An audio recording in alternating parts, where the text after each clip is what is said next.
Well, Graham, you must be delighted with that. A home win, 3 goals, and a very good performance, and into the first round of the Cup. Yeah, obviously we wanted to stay in the competition. That's at the forefront of our minds, and we've managed to do that. And what is a very entertaining game. You know, lots of excitement, lots of goal match action, end to end. We've come out on the right side of a 3-2 win, which is obviously pleasing.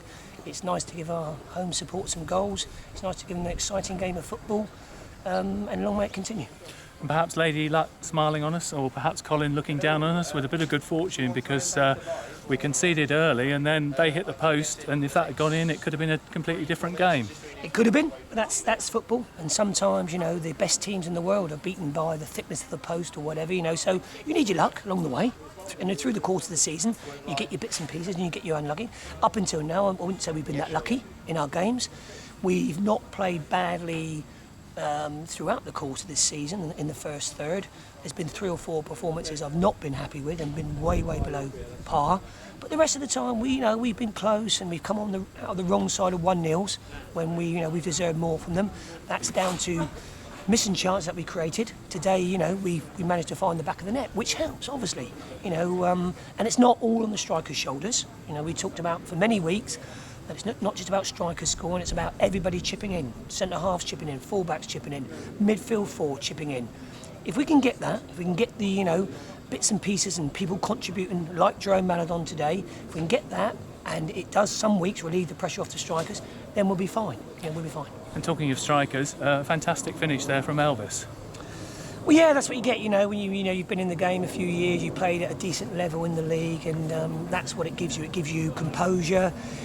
It gives you relax in front of goal. You have that ice cool in your veins, and you don't panic, you don't lash it. You see the finish and you execute it, and that's exactly what he did.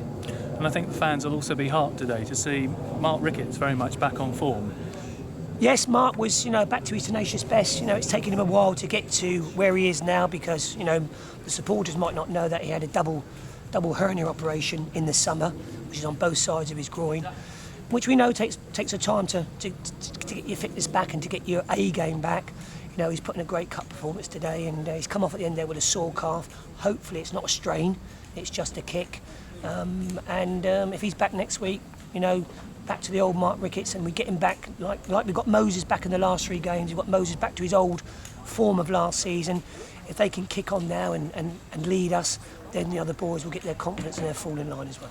Yeah, talking of Moses, he was obviously the man of the match today, and particularly in the first half, he caused them no end of difficulties.